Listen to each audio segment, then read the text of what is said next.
Eh bien, bonjour à tous, bien content de vous retrouver cette semaine. Alors cette semaine, du détail encore, il y aura du détail jusqu'à la fin. Cette fois-ci, je vais me concentrer sur les escaliers, les marches, les unes après les autres, côté ombre et côté lumière. Sans oublier, voilà, comme ici, des petits détails sur des bouts de mur, des pierres qui apparaissent par-ci par-là.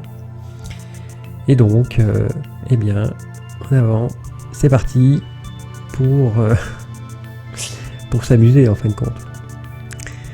Voilà, alors j'insisterai jamais assez sur le fait que mélanger sur la toile, c'est un vrai bonheur. Ça permet vraiment une grande diversité de teintes et je ne peux que vous engager à aller dans cette voie. Alors tantôt je pars sur des clairs comme c'était le cas ici et ensuite je viens rajouter des petits détails avec des couleurs plus sombres et tantôt c'est l'inverse. Il n'y a pas de règle absolue, vous faites simplement, c'est pas une règle en tant que telle, mais si la plupart de ce que vous faites, si la plupart de la surface que vous faites est à la lumière, partez sur des clairs, vous foncez ensuite. Ou bien le contraire, si vous avez des surfaces qui sont plutôt à l'ombre, à ce moment-là, vous pouvez un petit peu les éclairer. C'est selon, mais il n'y a pas d'absolu technique. On est plutôt en principe dans du bon sens, dans de la logique. Voilà. Comme là, j'ai commencé par des petits détails foncés alors que j'ai fait le contraire en haut. Tout simplement parce que on est à l'ombre. J'avais plus d'ombre sur le modèle de base et donc je suis parti sur des teintes plutôt foncées. Je pose bien des teintes foncées mais en pinceau maigre parce que je vais rajouter donc des teintes plus claires et chercher le contact, le mélange. Encore une fois, le départ, alors c'est pas une obligation ça aussi, vous pouvez partir sur des éléments épais de suite sans problème. C'est une manière de faire. Les techniques, en fait, vous choisissez ce qui vous convient le mieux. On peut pas toutes les utiliser en même temps. Au contraire, il vaut mieux, suivant le travail que vous décidez de faire, choisir une technique plutôt qu'une autre. Et puis, ça dépend aussi des différentes pierres que vous avez là. Tantôt elles sont plutôt jaunes, tantôt elles sont plutôt blanches, quelques épaisseurs parce que justement j'ai un petit peu d'éclairage. Donc ça c'est des choses que je viens poser tout de suite parce que tel est mon bon plaisir, comme dirait un autre peintre sur YouTube que j'apprécie beaucoup. Voilà, donc là l'essentiel en fait c'est de pouvoir poser donc un certain nombre de teintes, les mélanger un peu, pas trop, voilà, c'est plutôt un ressenti, une technique mentale à utiliser dans tous les cas de figure. Voilà, ici on a des teintes un petit peu plus chaudes, donc j'ai posé directement des teintes assez rose bonbon, on va dire, même si elles sont un petit peu salies, et en ajoutant un ocre jaune, je viens en fait les fondre pour avoir un jaune un petit peu chaud, différent des différentes marches. Quand vous avez des escaliers un petit peu anciens comme ceci, tout l'intérêt c'est d'avoir de la diversité, j'en ai déjà parlé, mais c'est vraiment une règle très importante. Pour éviter l'ennui sur un tableau, il faut que le spectateur ait de quoi regarder, qu'il puisse découvrir petit à petit un certain nombre de choses. D'emblée, en fait, on va peut-être pas forcément remarquer tout ça, et surtout dans des tableaux un petit peu chargés comme celui-là, on observe d'abord les grands volumes, la rue à gauche, la rue à droite, et puis après, petit à petit, on regarde les détails. Et bien souvent, les détails apparaissent pas en 5 minutes, mais au contraire, au fur et à mesure des jours, on découvre des petits éléments. Et bien tous ces éléments, il faut les installer, il faut les mettre à un moment donné. Et c'est ce que je fais point par point, en variant les teintes, tout en restant dans des jus, dans des peintures qui sont eux semblables. C'est-à-dire que quand je pars sur les jaunes par exemple, je vais varier mes jaunes, mais dans ce bain initial. Toujours pour une question d'unicité dans les couleurs. J'en ai déjà parlé, ça aussi, je le répète parce que c'est vraiment très très important. Une erreur consiste à prendre des couleurs différentes et de les juxtaposer côte à côte sur les tableaux, et ça par contre, c'est pas bon du tout. On n'a pas d'unicité et c'est important. Il faut une variété, mais dans les mêmes bains, dans les mêmes jus. Et là, vous obtenez une harmonie globale, une harmonie générale. Voilà, donc un petit peu d'ombre aussi, les ombres au sol, les ombres portées. Donc on appelle une ombre portée l'ombre d'un objet qui se répercute sur un autre objet. Donc ici, la pierre, vous avez sous la pierre l'escalier. Donc vous avez l'ombre de la pierre sur l'escalier. L'escalier porte l'ombre. Voilà. C'est ça, une ombre portée. Et c'est ce qui crée le volume. C'est ce qui va détacher cette pierre de l'escalier. Ça ne se touche pas. Donc les ombres sont très importantes évidemment. Et ça aussi, on a vite tendance à éviter les ombres.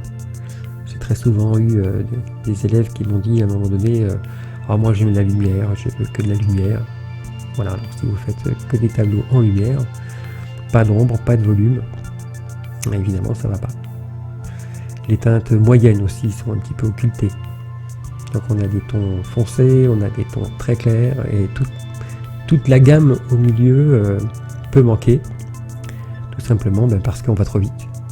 On voudrait un résultat rapide, mais il n'y a rien à faire, il faut absolument se maîtriser de manière à placer nos lumières en dernier. Et toute cette gamme de teintes un petit peu intermédiaire, moyenne, manque. Voilà, c'est ce que je fais là en ce moment. Et je viens fondre les teintes, un petit peu les unes dans les autres, sans trop non plus les fondre totalement, sinon j'aurais plus qu'une seule teinte. Voilà, donc c'est au jugé. C'est à la fois technique, mais en même temps, encore une affaire de ressenti. Ne pas hésiter à exagérer quelquefois dans certaines teintes.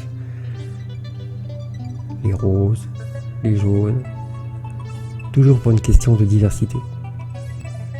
Donc conservez bien à l'esprit le fait que les derniers petits rayons lumineux, je garderai ça pour la fin.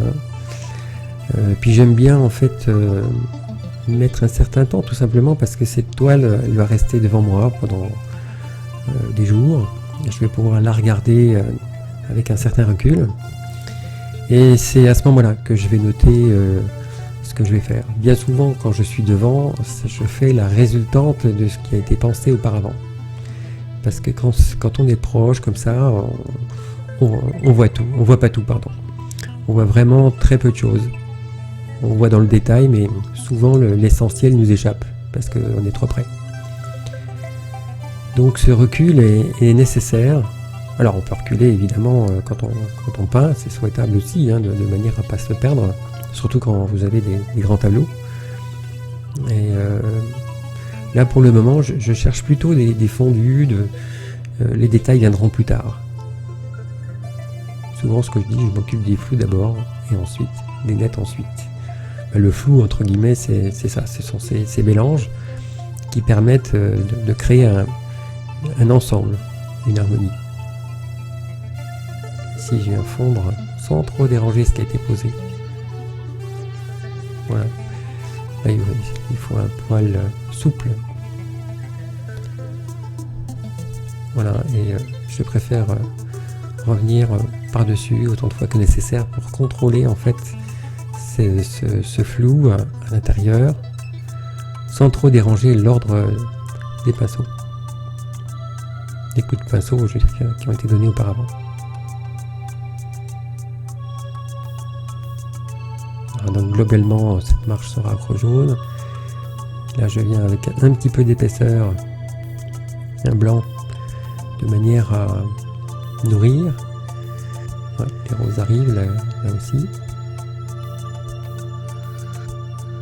faire un tour. Je cherche un peu le contact.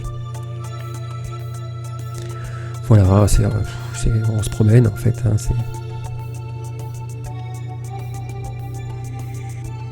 souvent on a l'impression que c'est très technique. Alors c'est entendu, il y en a une partie. Mais cette technique est vraiment au service de la sensation.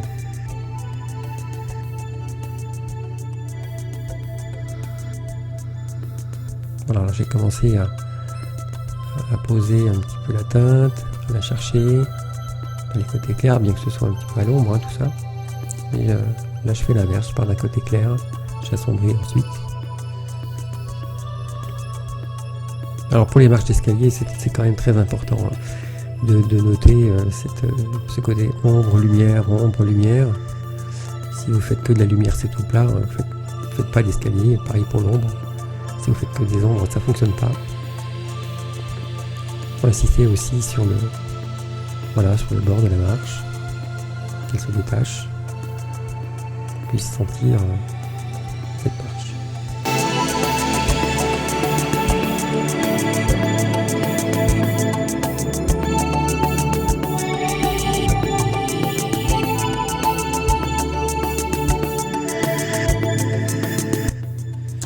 Alors maintenant, c'est parti pour le fond, ce sol qui commence à apparaître.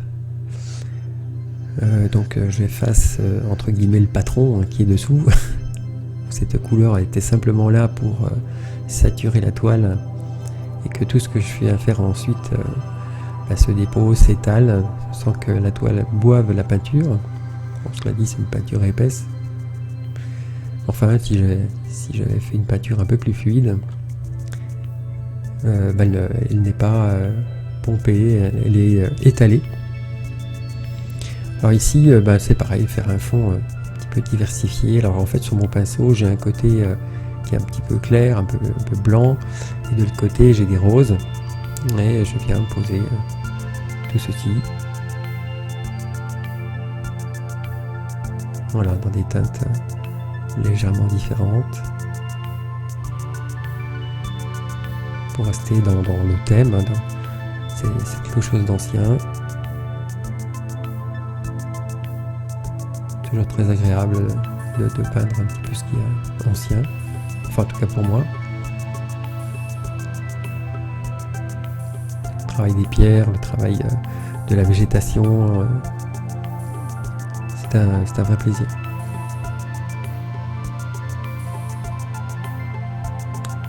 Voilà, bien étalé tout ça. Alors oui, j'ai touché des teintes un petit peu foncées,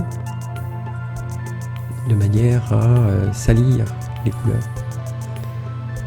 Bien souvent, là aussi, on n'ose pas salir les couleurs, mais c'est important de les salir parce que plus vous salissez, plus vous êtes dans la réalité. Bon, alors sans aller dans du réel, puisque là, c'est pas trop le cas. Enfin, c'est pas le cas du tout d'ailleurs. Les teintes sont un peu irréelles, même si au final, ça donne une impression de réalité. Mais si j'utilisais les couleurs réelles, j'aurais un rendu qui serait bien en dessous de ce que je pourrais faire avec les couleurs irréelles.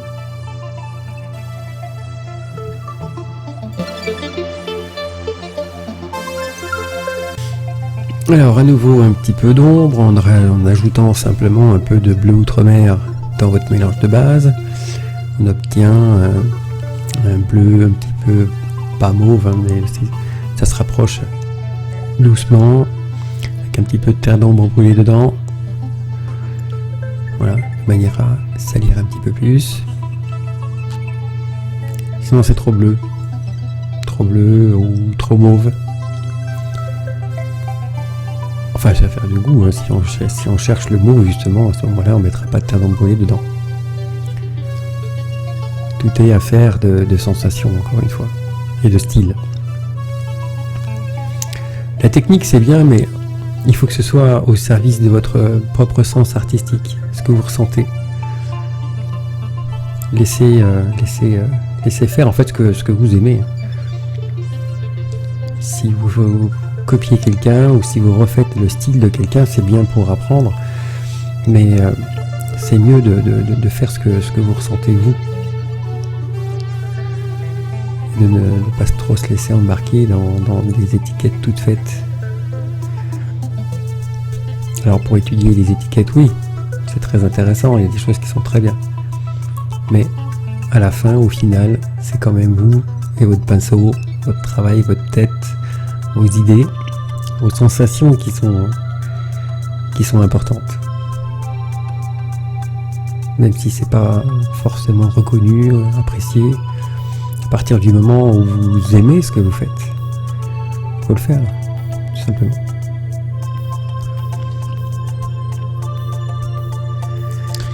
Je suis pour cette peinture, j'allais dire illimitée, mais c'est dans l'application que ce soit illimité. Avec un certain sens de l'esthétique. Enfin là on va peut-être rentrer dans des polémiques puisque le sens des uns c'est pas le sens des autres. Mais bon, quand vous êtes chez vous, vous êtes le roi. Ou la reine, évidemment.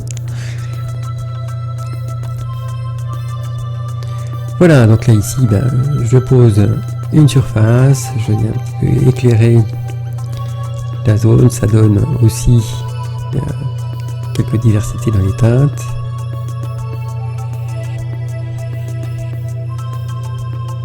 Voilà, j'éclaircis un petit peu plus au loin, la lumière étant un peu plus présente sur l'avant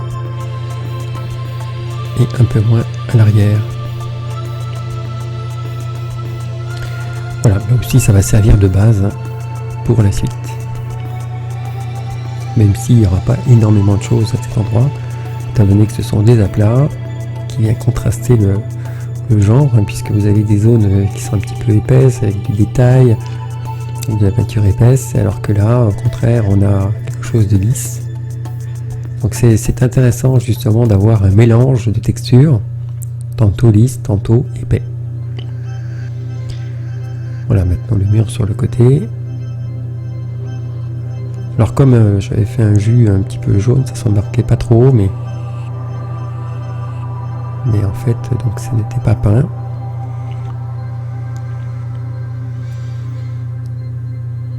Voilà, là aussi, je viens mettre un petit peu de diversité dans ce mur. Il n'est pas autant à la base, mais bon, pour faire vivre un petit peu ce mur tout seul, eh bien, c'est la même chose. C'est la même réflexion à tous les endroits, que ce soit les murs, que ce soit les pierres, que ce soit la végétation. C'est un principe général. Voilà, un petit peu de jaune citron qui vient rentrer dedans.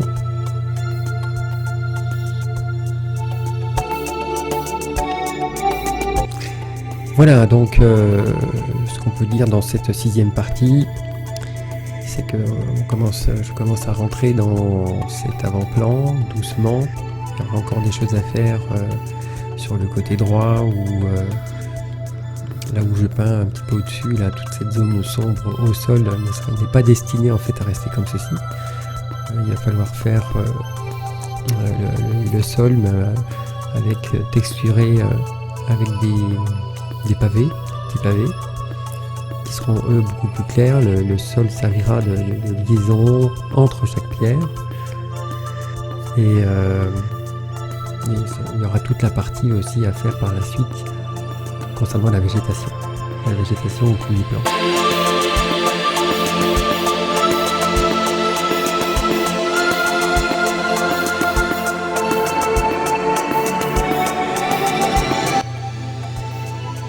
Voilà, maintenant des ombres propres, à contrario de ce que j'ai dit tout à l'heure à propos des ombres portées. Là il s'agit bien de l'ombre d'un élément. Là il s'agit donc d'un petit rebord de fenêtre qui est à l'ombre.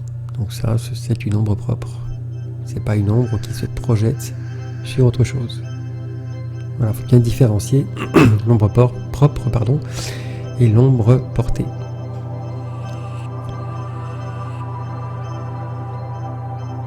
Voilà, ça c'est très important. Placer les ombres, voilà, tout de suite, ça y est, on a l'impression que un trou s'est formé, alors qu'on ne l'avait pas jusque là.